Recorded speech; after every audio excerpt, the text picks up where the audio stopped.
गुरुजनों, माताओं, मुझे भी आज्ञा हुई है सुआज्ञा पालनार्थ कुछ देर विचार रख रही हूँ। सदगुरु कबीर साहब का एक पद है, घूंघट का पट खोल रे तो कुप्पी मिलेंगे।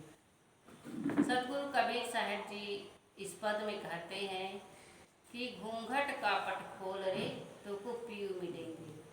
घूंघट शब्द हिंदी भाषा का एक प्रसिद्ध शब्द है घूंघट, जिससे माताएं विवाह के बाद विवाह उपरांत अपने मुख को ढकती है, सिर को ढकती है, जिससे कई बार ऐसी दुर्घटना हो जाती है, आँखों के रहते हुए भी वे दृष्टिहीन हो जाती है, अपने आँखों को ढकती है।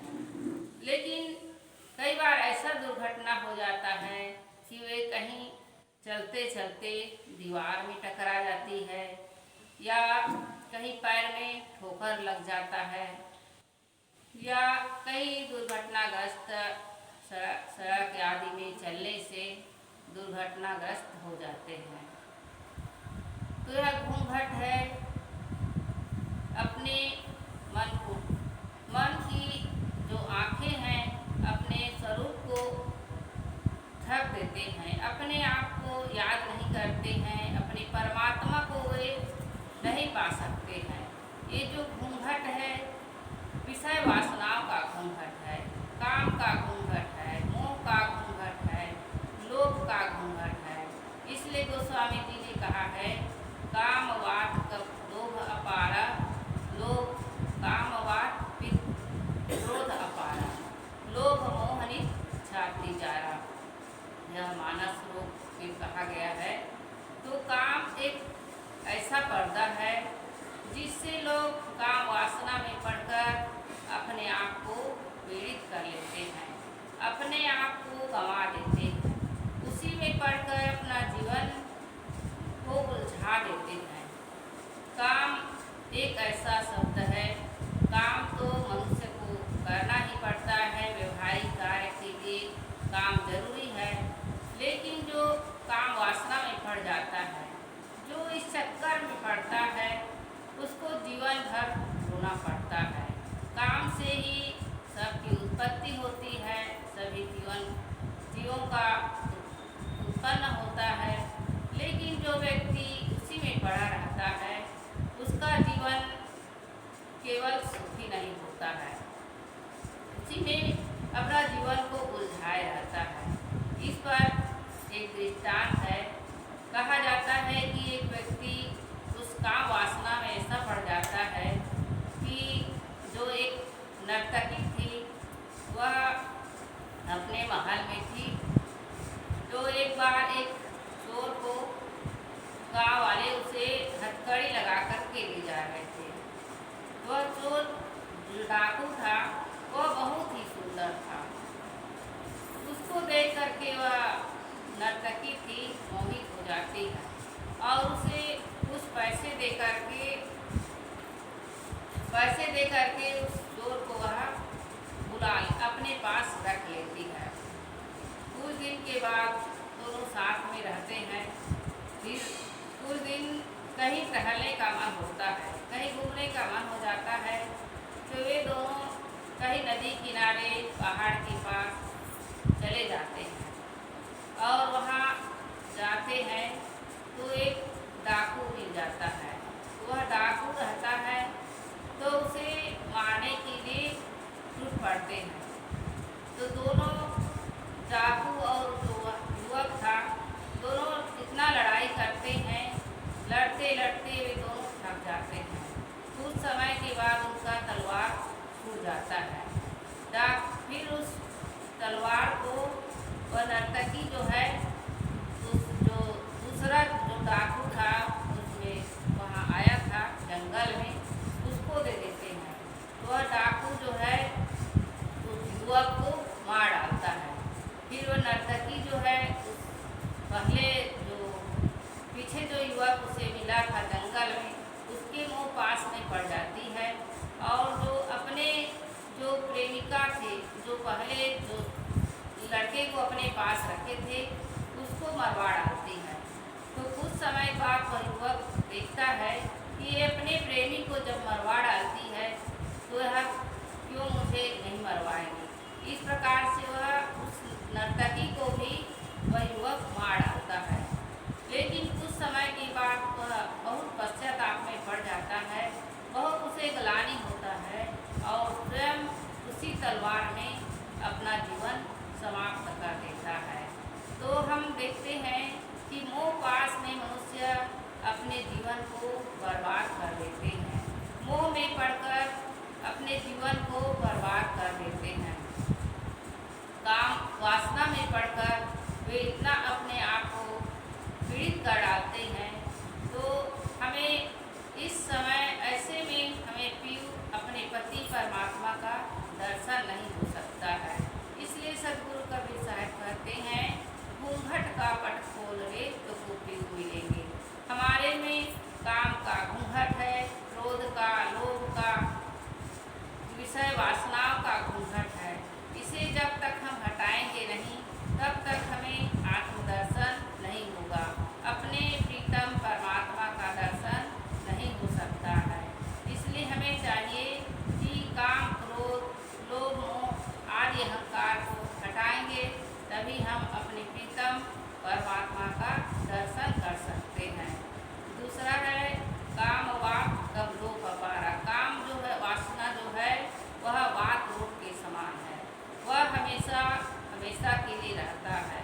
और जो क्रोध होता है वह कुछ समय के लिए आता है, जो क्रोध है कुछ समय के लिए होता है, लेकिन ऐसा क्रोध आता है कि हमारे तन मन को वो मत करके रख देता है।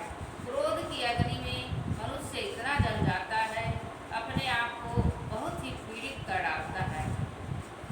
तो काम जो है कुछ समय, काम जो है जीवन भर रहता है, लेकिन क्रोध है, क्रोध में मनुष्य बहुत ही पीड़ित हो जाता है। इसमें क्रोध अग्नि में आकर के उनका आँख जो है लाल लाल हो जाता है, खून खौल जाता है। इस प्रकार कई व्यक्ति क्रोधी होते हैं, वे अपने आप को काबू में नहीं रख पाते हैं।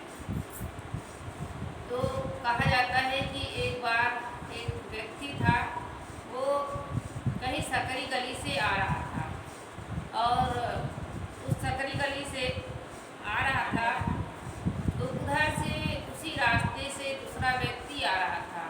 तो उन्होंने उस व्यक्ति से कहा, हट जाइए। वो लकड़ी लेकर के आ रहा था और उधर से आने वाला व्यक्ति जो है खाली आ रहा था, लेकिन सकरी गली के कारण उस व्यक्ति ने कहा थोड़ी देर हट जाइए। तो उन्होंने क्रोध में आग बबूला हो जाता है और उसे राक्षस कहा देता है। वह व्यक्ति दोनों लड़ जाते हैं, एक दूसरे में धक्का मुक्की हो जाता है, खून खराबा हो जाता है और अपने आप को काबू में नहीं रख पाता है। ऐसा जो क्रोधी आदमी होता है वे अपने को सर्वनाश कर देता है, अपने तन मन को वे बिगाड़ डालता है। तो क्रोध से हमें बचना चाहिए। क्रोध और जो लोभ है, लोभ में मनुष्य इतना अपने आप को बेच देता है, अपने आप को वे पहचान नहीं पाता है। कहते हैं कि लोभी के गांव में ठग न करे उपास। कई ऐसे व्यक्ति होते हैं जो लोभ में पड़ करके अपने आप को बेच डालते हैं। कई ठग मनुष्य होते हैं, लोगों को ठगते हैं, कहते हैं कि अमुक चीज़ को तुम्हें मिल जाएगा, तो वह व्यक्ति उसी के प्रलोभन में बढ़ जाते हैं और अपने आप को भूल जाते हैं। एक बार एक व्यक्ति जो था वे कहीं तिजोरी में रुपया गिर रहा था और गिनते गिनते गिर रहा था। उसी समय कोई व्यक्ति उससे मिलने आया। उन्होंने रुपया गिनना छोड़ करके वे तिजोरी के अंदर दरवाज़ा बंद कर लेता है और वहीं वे अपना प्राणान कर लेता है। ऐसे लोभी होते हैं, सोचते हैं कि हमें हमारे पास इतना रुपया है, कोई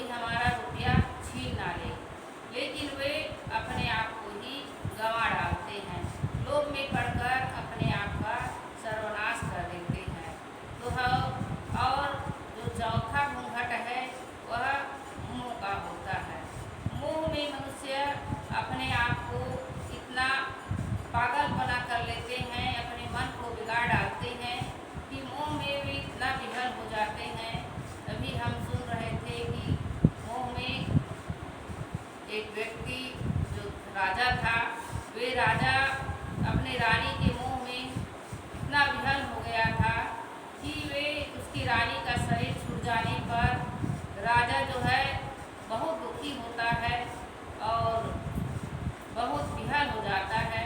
उधर संत जो आते हैं वे उसे समझाते हैं, आप क्यों रो रहे हो? तो वह अपने रानी के मुंह में पागल जैसा हो जाता है। उसी समय जो संत है अपने जो कमंडल रखे रहते हैं उसे भी गिरा देते हैं और वे भी रोने लगते हैं।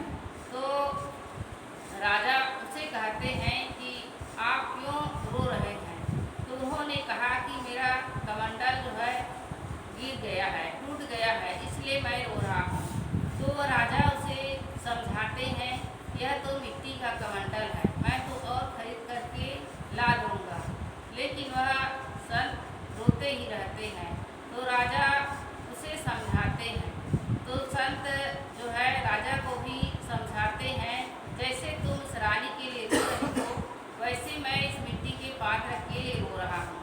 तो यह उसे समझाने के लिए संत जो है रोने का नाटक करते हैं कि यह शरीर भी मिट्टी का है, जो मिट्टी में मिल जाना है उसके लिए हम मोह क्यों करें?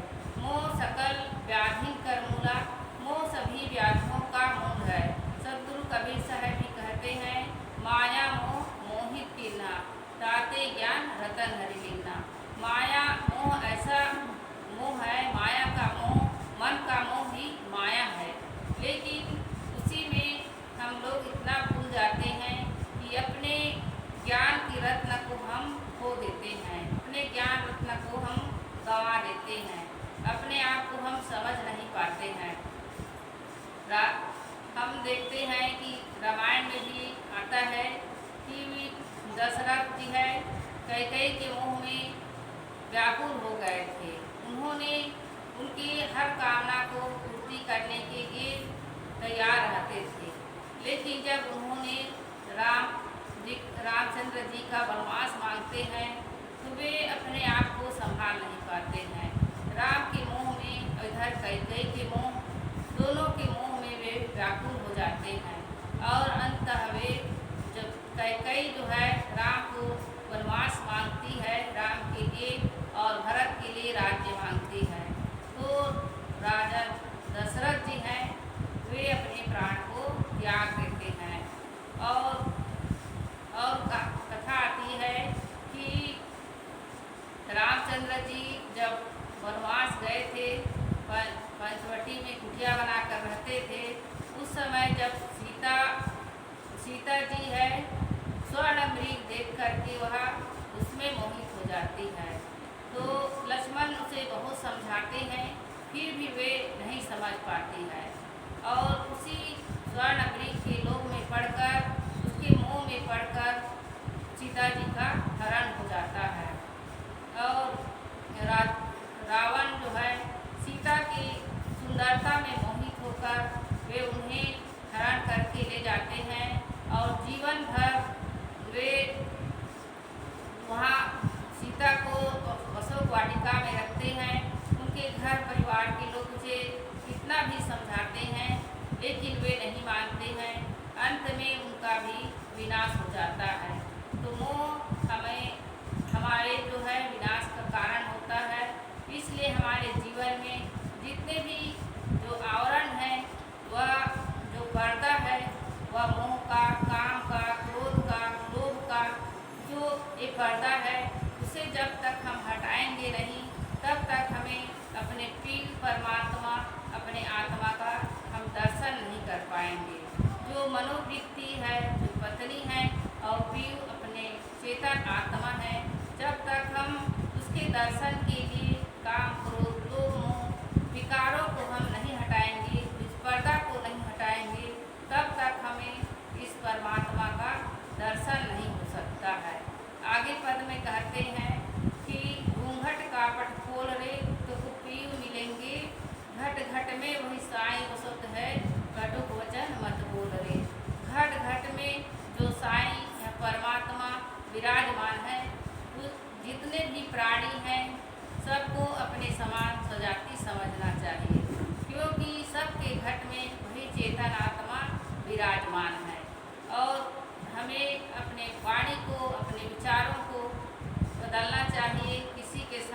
कटु व्यवहार नहीं करना चाहिए। जो तिल माही तेल है, जो चकमक में आग, तेरा साई दूध में जाग सके दूसा। जिस प्रकार से तिल में तेल होता है, उसे फेरने से पता चलता है। चकमक पत्थर में जब तक हम उसको ठोकर नहीं लगाएंगे, उसमें आग का पता नहीं चलेगा। वैसे ही हमारे आत्मा परमात्मा, जब तक हम अपने हृदय में हम को नहीं झाँकेंगे, अपने हृदय को नहीं टटोलेंगे, अपने हृदय में अंतरात्मा पर हम ध्यान नहीं देंगे, अपने आप पर नहीं ध्यान देंगे, तब तक हमें अपने प्रिय परमात्मा के दर्शन नहीं हो सकते हैं। हमें अपने वाणी पर सुधार करना चाहिए। जितना भी हम अपने वाणी को सुधार करेंगे, अपना सुधार होगा। तो कहते हैं कटुक वचन मत बोल रे, और तीसरा पद है धन जौवन का गर्व न कीजे, झूठा बजरंग चोर रे। धन जवानी विद्या आदि का अहंकार नहीं करना चाहिए। धन जो है वह व्यवहार के लिए हमें मिला है। जितना धन मिल है उसमें हम अपने जीवन के लिए धनोपार्जन करें, अपने आए हुए अतिथि का स्वागत करें। इसलिए सदगुरु कबीर साहब कहते हैं, साईं इतना दीजिए जामे कुटुंब समाए, मैं भी भूखा ना रहूं साधु भूखा जाए। हमारे पास धन संपत्ति है तो दूसरों की सेवा में, परोपकार में लगाएं। अपने से ज़्यादा है तो और दान धर्म धार्मिक कार्यों में लगाएं, तभी यह धन सार्थक हो सकता है। धन तो केवल सुविधा के लिए मिलती है। धन से हमें सुविधा के समान मिल सकते हैं, लेकिन धन से हमें सुख नहीं मिल सकता है। कितना भी हमें हमारे पास धन हो, लेकिन धन का वही सार्थक है जो दूसरों की सेवा में लगे। कहा जाता है कि एक हैदराबाद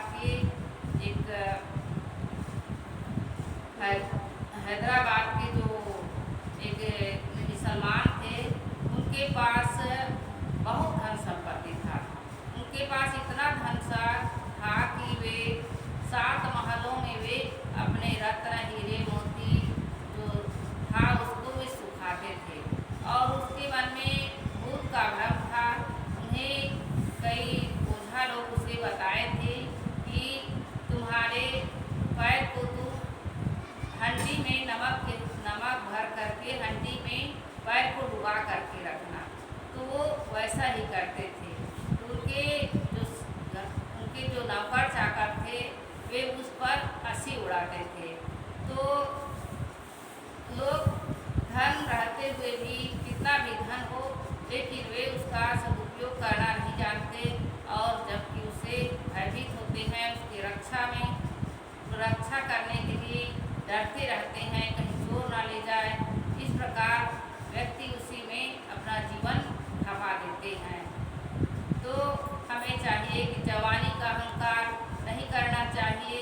जवानी कुछ दिन के लिए है। जवानी क्षण में 4 दिनों की चांदनी, फिर अंधियारी रात। यह जवानी जो है कुछ दिन में जब बुढ़ापा आ जाता है, मुंह खोखला हो जाता है, आंखें बैठ जाती हैं, हाथ पैर शिथिल हो जाते हैं, फिर कहाँ जवानी का अहंकार करते हैं। कहा जाता है कि एक बार एक लड़की जो है विश्व सुंदरी के रूप में उसे मानते थे, उसे विश्व सुंदरी का प्रमाण पत्र मिला था। तो उन्होंने अपने पिताजी को उस प्रमाण पत्र को लाकर दिखाते हैं। तो उनके पिताजी कहते हैं कि बेटी, यह तुम्हारा प्रमाण पत्र नहीं है, यह तो तुम्हारे सुंदरता का प्रमाण पत्र है। इस प्रमाण पत्र को जब तुम 60 वर्ष की उम्र होगी तब मुझे दिखाना, तब मैं मानूंगा। तो वह लड़की अपने पिता की गंभीर वाणी सुन करके वह नतमस्तक हो जाती है और समझ जाती है कि वास्तविक में यह मेरा प्रमाण पत्र नहीं है। यह सुंदरता तो केवल कुछ दिनों के लिए है, 4 दिनों के लिए है, फिर वह नश्वर हो जाने वाला है। कहा जाता है कि एक बार औरंगजेब की बेटी बिदुनिसा, उन्होंने अपने सेविका से, अपने दासी से उन्होंने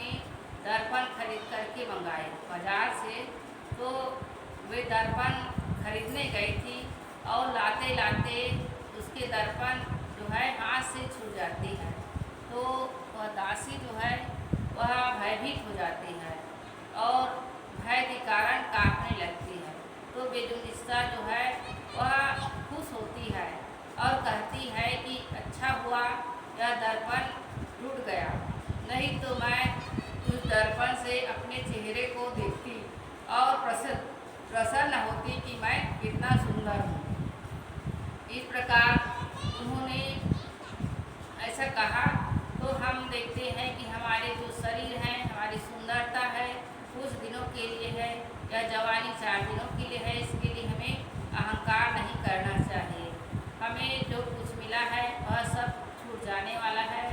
हमें हमारे जो प्रिय परमात्मा है, आत्मा है, सभी का अहंकार छोड़ करके हम अपने आप में स्थित हों, अपने चेतन पति परमात्मा का दर्शन कर सकते हैं। बस इतना कहकर मैं